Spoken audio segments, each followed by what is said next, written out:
Mahira from Chhattisgarh.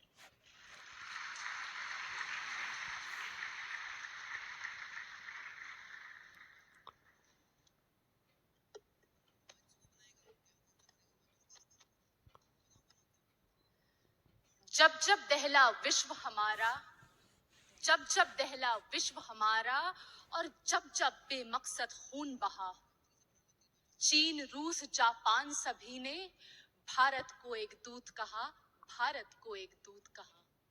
My warm greetings to dignitaries. I am Mahira from Chhattisgarh, and I am here to speak on the topic of peace building and reconciliation, ushering in the era of no war. Taking pride in India's history is one of the parch prans given by the Prime Minister in the age of Amritkal. And looking back at history, it is a proof that India has always been a harbinger of peace. No war does not mean that we have no reason to fight war.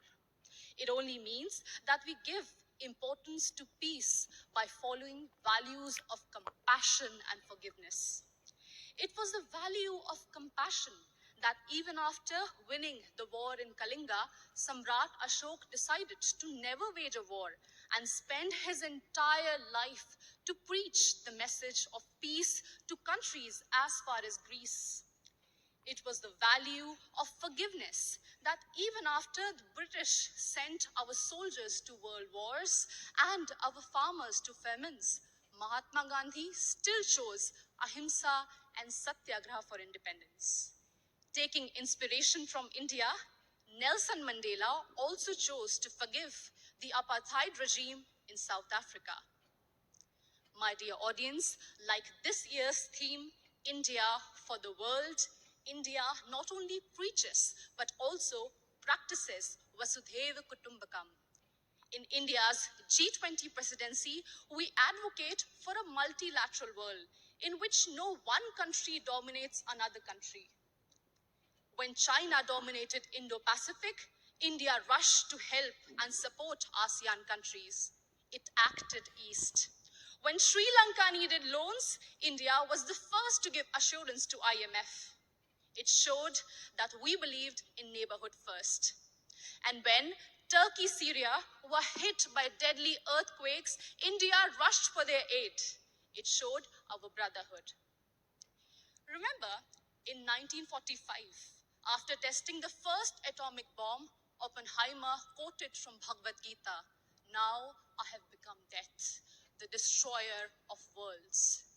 And soon after that, the bombings in Hiroshima and Nagasaki, it was proved that the world does not need a war for peace, but it only needs one war, and that is the war against war itself, exactly what Mahatma Gandhi used to preach. हमें युद्ध के खिलाफ एक वास्तविक युद्ध की जरूरत है. And that's why all of us need to unite for one single cause, our planet Earth. The conflicts in West Asia, Africa, and the constant quest for world dominance between USA and China are doing no good for sustainable and equitable development. And this is worse even in the post-COVID era, something which we cannot afford. And in this circumstance, the world looks at India to find peaceful negotiation and conciliation in the midst of Russian-Ukraine war. As the voice of Global South, we believe that few rich countries which have caused maximum war and pollution in the last century should pay for their mistakes by helping and not holding back technologies from poor countries. I understand that we might be divided by borders, but we believe that our culture, sports, and ideas could unite us. And in this condition, the world looks at International Solar Alliance for an equitable solution to green energy transition. Our jawar, bajra, and ragi are being celebrated as superfoods in world today. And the world looks at Ayush for a healthy lifestyle.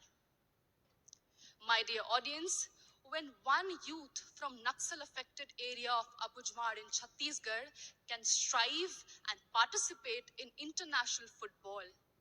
It inspires so many of us to strive for a home that is free of conflict and full of opportunities and growth.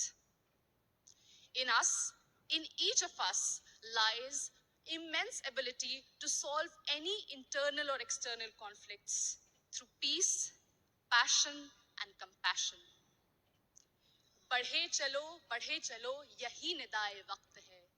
ये कायनात, ये ज़मी, ये कहकशा का रास्ता, इसी पे गामज़न रहो, अमन की राह पर चलो। Thank you so much.